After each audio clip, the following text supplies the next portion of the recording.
Good morning. Unique education के online centre पर आपका स्वागत है। आप लोग की तैयारी कैसी चल रही है? अच्छी ही चल रही होगी। कितना भी ना मन करे फिर भी आप पढ़ते रहा करें, धीरे धीरे ही सही लेकिन चलते रहा करें, क्योंकि बहुत सारे लोग इस तैयारी के रास्ते में चल रहे हैं। अगर आप ज़रा सा भी रुके तो बहुत सारे लोग आपसे आगे निकल जाएंगे और आप पीछे रह जाओगे। इसलिए आप धीरे धीरे ही सही लेकिन चलते रहें और आगे बढ़ने की कोशिश करते रहें। तो ये भूगोल का टेस्ट है। जैसा कि थंबनेल से चल गया होगा कि भारत के पर्वतों से 10 क्वेश्चन है। कोशिश करें, आप पढ़े होंगे, नहीं पढ़े तो एक बार पढ़ लें, उसके बाद टेस्ट लगाएं। 10 क्वेश्चन है, कोशिश करें कि सब सही हो जाए। चलिए फिर टेस्ट शुरू करते हैं। 10 क्वेश्चन है। पहला क्वेश्चन देखते हैं।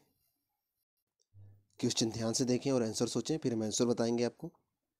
क्वेश्चन है, किस हिमालय की चोटी को सागर माथा कहते हैं? नंगा पर्वत, Dhaulagiri, mount Everest, Kanchenjunga. Answer सोचें आप, क्या हो सकता है। हालांकि बहुत सरल क्वेश्चन है। चलिए आंसर बताते हैं आपको। यहाँ पर ऑप्शन सी सही है, माउंट एवरेस्ट। माउंट एवरेस्ट को सागर माथा के नाम से जाना जाता है, आप इसको जानते रहिएगा। 2-3 चीज़ें यहाँ इंपॉर्टेंट है, उसको आप सुन लीजिए। माउंट एवरेस्ट माउंट एवरेस्ट की ऊंचाई का भी ताज़ा जो सर्वेक्षण आया है उसमें पता चला है कि इसकी ऊंचाई लगभग 8,850 के आसपास पहुंच गया है। 8,850 के आसपास मीटर है ये, और वो भी 8,850 मीटर के आसपास पहुंचा है, ये ताज़ा सर्वेक्षण आया है। लेकिन जो पुरानी ऊंचाई अभी तक पढ़ी जा रही है वो है, उसको आप जानते रहिएगा, 8,848 मीटर है। माउंट एवरेस्ट की ऊंचाई 8,848 मीटर है। लगभग 9,000 मीटर कह सकते हो, या फिर लगभग 9 किलोमीटर भी आप कह सकते हो। 2-3 चीज़ें और इम्पोर्टेंट इसके बारे में कि हिमा नेपाली भाषा में इसे सागर माता कहते हैं, भारत वाले इसे हिमालय कहते हैं, अन्य जगहों पर भी इसे हिमालय ही कहा जाता है। नेपाल के लोग इसे सागर माता कहते हैं, और तिब्बत के लोग इसे चोमो लुंगमा कहते हैं। चोमो चोमो चोमो लुंगमा मतलब होता है पर्वतों की रानी। तो इसके कई नाम है, हिमालय, सागर माथा, चोमो लुंगमा। तिब्बत के लोग चोमो लुंगमा, नेपाल के लोग सागर माथा, और भारत के लोग हिमालय कहते हैं। और इसकी ऊंचाई लगभग अभी नया सर्वेक्षण में थोड़ी सी बढ़ी हुई है, तो इसको भी आप याद रखेंगे। और जो ऊंचाई पुरानी उसको भी याद रखेंगे, 8,848 मीटर। तो यहाँ पर कई फैक्ट क्लियर हैं आपके, इसको आप याद रखेंगे। और ये जो नंगा पर्वत दिया है, नंगा पर्वत आपको जम्मू कश्मीर में मिलेगा। धौलागिरी धौलागिरी भी आप सुने होंगे नाम, धौलागिरी भी आपको नेपाल में मिलेगा। और जो ये कंचनजंगा दिया गया है ये आपको सिक्किम में मिलेगा। तो इम्पोर्टेंट है, याद रखेंगे आप। यहाँ पर ऑप्शन सी सही था। चलते हैं नेक्स्ट क्वेश्चन पर। क्वेश्चन ध्यान से देखें, काफ़ी अच्छा क्वेश्चन है, बहुत नॉलेजफुल क्वेश्चन है। एडमंड हिलेरी, तेंजिंग नोर्गे द्वारा विश्व की सर्वोच्च चोटी माउंट एवरेस्ट पर सबसे पहले किस वर्ष विजय प्राप्त की गई? मतलब ये दोनों माउंट एवरेस्ट पर पहली बार कब चढ़े? दरअसल पहली बार यही लोग चढ़े ही थे, इनके पहले कोई माउंट एवरेस्ट पर चढ़ा ही नहीं था। तो वही पूछा जा रहा है कब चढ़े थे। तो इसका मतलब है कि इनडायरेक्टली ये क्वेश्चन ये पूछा जा रहा है कि माउंट एवरेस्ट पर पहली बार लोग कब चढ़े थे। ऑप्शन है 1898, 1953, 1957, 1969। सोचिए कौन सा आंसर सही होगा। चलिए आंसर आप सोच लिए होंगे। यहाँ पर आंसर बी सही है। 1953 में ये लोग माउंट एवरेस्ट पर चढ़े थे। दरअसल इसके पहले की स्थिति बहुत भयावह थी, लोग इसे देख कर डर जाते थे, क्योंकि इसके ऊपर सब बादल दिखता रहता था। ऊपर चढ़ थोड़ी सी ऊंचाई पर जाने के बाद बादल से अगल बगल कुछ दिखता नहीं था, बड़ा खतरनाक लगता था, लोग यहाँ चढ़ते ही नहीं थे। तो पहली बार किसी ने विजय प्राप्त की थी। ये देखें, तेंजिंग नोर्गे, एडमंड हिलेरी और उनका बेटा है। ये तीन लोग हैं, यही दो लोग चढ़े थे। थोड़ा सा और डिटेल देख लेते हैं।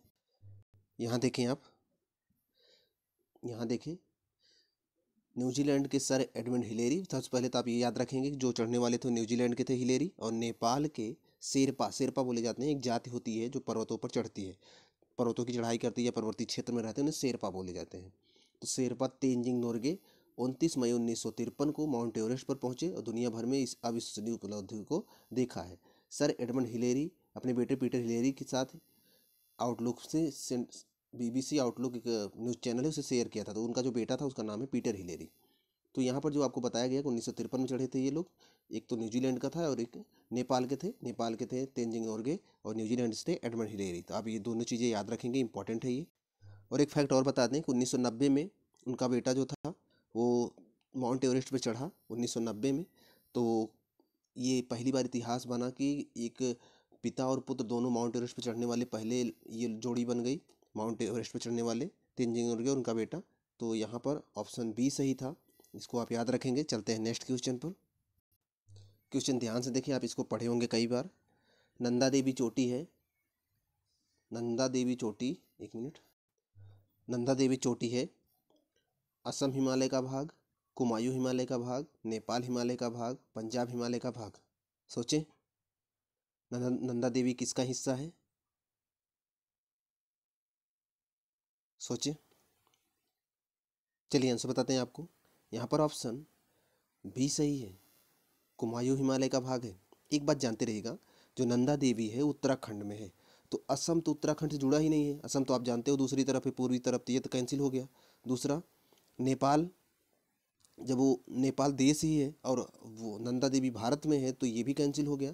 पंजाब, पंजाब में हिमालय का बहुत निचला सिरा गया है, तो वो उसे लिया ही नहीं जाएगा, तो ये भी कैंसिल हो गया। तो ऑप्शन बी सही है, नंदा देवी जो चोटी है वो कुमायूं हिमालय का भाग है। यहाँ पर देखें आप, नंदा देवी पर्वत भारत की दूसरी एवं विश्व की 23वीं सबसे ऊंची चोटी है, और इससे ऊंची देश की सर्वोच्च चोटी कंचनजंगा है। नंदा देवी शिखर हिमालय पर्वत श्रृंखला के उत्तरांचल या फिर उत्तराखंड राज्य में गौरी गंगा के पश्चिम और ऋषि गंगा घाटियों के बीच में स्थित है। इसकी ऊंचाई कितनी है? 7,816 मीटर है, इसको आप याद रखेंगे। और यह किसके अंतर्गत है? ये जो हिमालय है, गढ़वाल हिमालय, गढ़वाल हिमालय कुमायूं हिमालय के अंतर्गत आता है, तो ये चीज़ याद रखेंगे। और पहली बार इसमें जो चढ़े थे तो वो थे बिल टिलमैन और नोएल आर्डेल, ये दो लोग चढ़े थे, विदेशी थे, तो ये भी आप याद रखेंगे। तो आपको आंसर मिल गया होगा। यहाँ पर ऑप्शन बी सही था, गढ़वाल हिमालय या फिर कुमायूं हिमालय। आप इसको याद रखेंगे, गढ़वाल क्षेत्र उत्तराखंड में है, ये भी आप याद रखेंगे, पूछा जाता है क्वेश्चन। अगला क्वेश्चन देखें, काफ़ी सरल क्वेश्चन है, गलत नहीं होगा आपसे।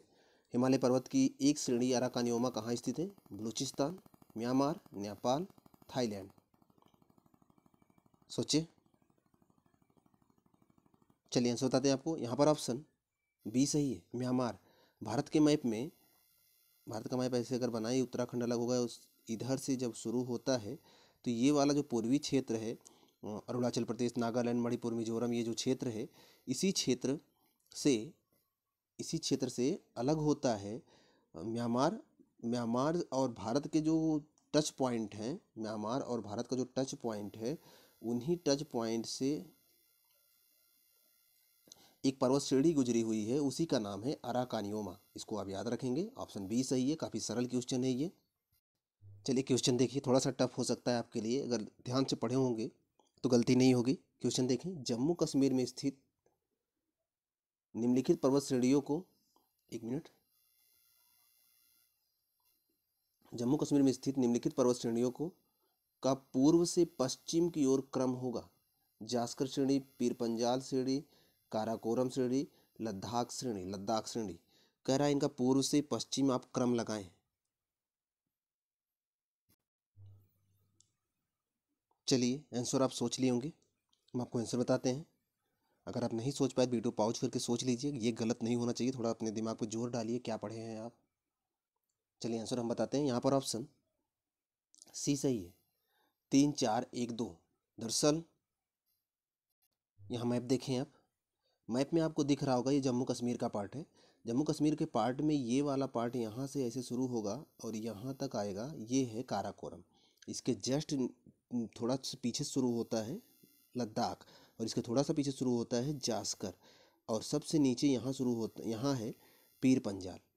तो देखा जाए पूर्व की तरफ, तो यहाँ पर ये बोला गया था कि पूर्व से पश्चिम लगाना है, सबसे पूर्व में पड़ जाएगा आपको ये लद्दाख। काराकोरम यहाँ से यहाँ तक आता है, तो पूर्व में सबसे मिल जाएगा आपको काराकोरम, उसके बाद जस्ट लद्दाख मिलेगा उसके थोड़ा सा पीछे से, उसके बाद थोड़ा सा पीछे मतलब पश्चिम की तरफ बढ़ेंगे। अब दिशा आप देखते हो तो इधर पूर्व होता है, इधर पश्चिम होता है, तो इधर पूर्व सबसे ज़्यादा जो बाहर निकला हुआ है ये काराकोरम, उसके बाद लद्दाख है थोड़ा सा, उसके बाद जास्कर है, और सबसे पीछे पीर पंजाल श्रेणी है।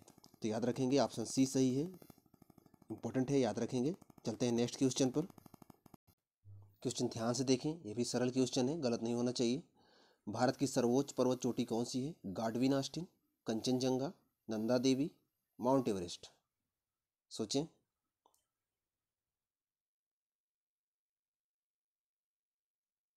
चलिए आंसर बताते हैं आपको। यहाँ पर ऑप्शन ए सही है, गाडविन आस्टिन। यहाँ पर देखें और थोड़ा सा ध्यान से समझें। यहाँ पर जो गाडविन आस्टिन है ये काराकोरम श्रेणी है, हिमालय का हिस्सा नहीं है, ध्यान रखिएगा। काराकोरम हिमालय का हिस्सा नहीं है और इस पर जो सबसे ऊंची चोटी है विश्व की दूसरी सबसे ऊंची चोटी है और भारत में है तो भारत की सबसे ऊंची चोटी कही जाएगी। इसका नाम है K2 या फिर गाडविन आस्टिन, दोनों नाम है इसके। ये यहाँ पर है जम्मू कश्मीर में। और कंचनजंगा जो दिया है सिक्किम में है, इसको आप याद रखेंगे। ये भारत में हिमालय की सबसे ऊंची चोटी है और जो K2 है ये भारत की सबसे ऊंची चोटी है। और ये नंदा देवी और एवरेस्ट विश्व की सबसे ऊंची चोटी है। और नंदा देवी का क्रम आता है 22वां या 23वां क्रम है नंदा देवी का। तो हालांकि ये सब नहीं पूछा जाता नंदा देवी का, ज़्यादातर K2 का पूछा जाता है, कंचनजंगा और एवरेस्ट। ये तीनों बहुत इंपॉर्टेंट है, आप इसको याद रखेंगे। और इसमें जो क्वेश्चन पूछा गया तो उसके हिसाब से जो आंसर था वो गाडविन आस्टिन है जो कि जम्मू कश्मीर में है, आप इसे याद रखेंगे। आप यहाँ पर देखें, K2 विश्व का दूसरा सबसे ऊंचा पर्वत है। ये पाक अधिकृत कश्मीर के गिलगित बलूचिस्तान क्षेत्र चीन द्वारा नियंत्रित सिंजियांग प्रदेश की सीमा पर काराकोरम पर्वतमाला की बाल्तोरो मुजक श्रृंखला में स्थित है। यह 8,611 मीटर की ऊंचाई पर माउंट एवरेस्ट के बाद दूसरा सबसे उच्चतम पर्वत चोटी है। ये इंपॉर्टेंट फैक्ट है, आप याद रखेंगे। और इसकी ऊंचाई 8,611 मीटर है, इसको आप याद रखेंगे। प्रथम आरोहण जो हुआ था 1954 में हुआ था। तो यहाँ पर ऑप्शन ए सही था, आप सही किए होंगे ऐसा करते हैं। चलते हैं नेक्स्ट क्वेश्चन पर। क्वेश्चन ध्यान से देखें। क्वेश्चन है, कुल्लू घाटी निम्नलिखित पर्वत श्रेणियों के बीच स्थित है। कुल्लू घाटी किन पर्वत श्रेणियों के बीच में स्थित है? धौलाधार एवं पीर पंजाल, रणजोत और नागटिब्बा, लद्दाख और पीर पंजाल, मध्य हिमालय तथा शिवालिक। सोचें किन के बीच में है कुल्लू घाटी?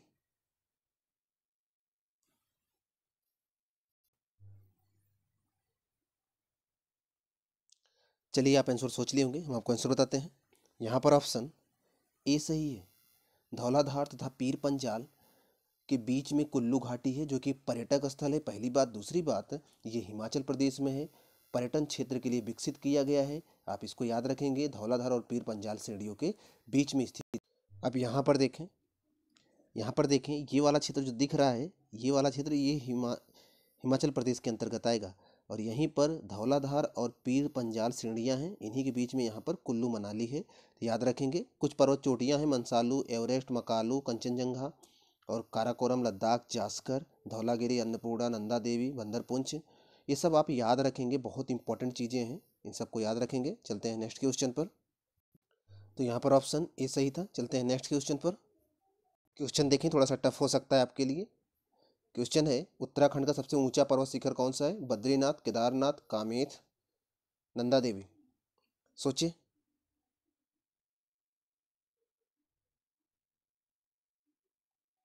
चलिए आंसर बताते हैं आपको। यहाँ पर ऑप्शन डी सही है, नंदा देवी। नंदा देवी उत्तराखंड का सबसे ऊंचा पर्वत शिखर है, इसको आप याद रखेंगे। यहाँ देखिए थोड़ा सा लिस्ट है ये उत्तराखंड की महत्वपूर्ण पर्वत श्रेणियाँ। तो क्रम संख्या से दिया गया है, किस जिले में है और समुद्र तल से ऊंचाई कितनी है, थोड़ा सा आप देख लीजिए। यहाँ पर जो सबसे ऊपर है वो है नंदा देवी, चमोली जिले में है, 7,817 मीटर है नंदा देवी। उसके बाद कामेत चमोली जिले में भी है, 7,756 मीटर है। ये 817 है, 756 है, ध्यान रखेंगे। तो सबसे ऊपर नंदा देवी है। पश्चिमी नंदा देवी और ये पूर्वी नंदा देवी चमोली जिले के पिथौरागढ़ जिले में है, 7,734 मीटर। और थोड़ा सा देख लें आप, अभिगामिन चमोली जिले में 7,355 मीटर, माड़ा चमोली में है 7,273, मुकुट चमोली में है 7,242, बद्रीनाथ चमोली में 7,140। अब इतना आपको याद नहीं करना है, लेकिन ऊपर वाला तो आपको याद होना चाहिए। बद्रीनाथ चौखंबा रुद्रप्रयाग में है 7,138। अभी आप जो नदियाँ पढ़ेंगे तो रुद्रप्रयाग आपको मिलेगा। त्रिशूल चमोली में है 7,120 मीटर, सतोपंथ चमोली में है 7,084 मीटर। तो यहाँ पर जो पहला था, आप पहला दूसरा आप याद रखें, वो इंपॉर्टेंट। तो यहाँ पर आंसर डी सही हुआ होगा, आपका सही हुआ होगा, कहने का मतलब ये है। चलते हैं नेक्स्ट क्वेश्चन पर। क्वेश्चन है, शिवालिक श्रेणियों का निर्माण कब हुआ? इयोजोइक, पैलियोजोइक, मेसोजोइक, सेनोजोइक। सोचें, ये क्वेश्चन थोड़ा सा टफ हो सकता है आपके लिए। चलिए आंसर बताते हैं आपको। यहाँ पर ऑप्शन डी सही है, सेनोजोइक। दरअसल पृथ्वी के काल को कई भागों में बांटा गया है। पृथ्वी के निर्माण के काल को कई भागों में बांटा गया है। सबसे पहले कैम्ब्रियन काल, उसके बाद सबसे पहले आया प्री कैम्ब्रियन काल, उसके बाद कैम्ब्रियन काल, उसके बाद मीसोजोइक, उसके बाद सीनोजोइक, उसके बाद नियोजोइक। तो जो सीनोजोइक युग आया था उसी में शिवालिक श्रेणियों का निर्माण हुआ था, आप याद रखेंगे। तो सबसे पहले महान हिमालय का निर्माण हुआ था, उसके बाद लघु हिमालय का निर्माण हुआ था, उसके बाद शिवालिक हिमालय का निर्माण हुआ था। याद रखेंगे, सबसे पहले महान हिमालय जो कि जम्मू कश्मीर से उत्तराखंड होते हुए, नेपाल होते हुए, कंचनजंगा होते हुए निकल गया है आगे तक। उसके बाद लघु हिमालय है, उसके बाद शिवालिक हिमालय है। तो याद रखेंगे आप, इंपॉर्टेंट है ये, ऑप्शन डी सही है। चलते हैं नेक्स्ट क्वेश्चन पर।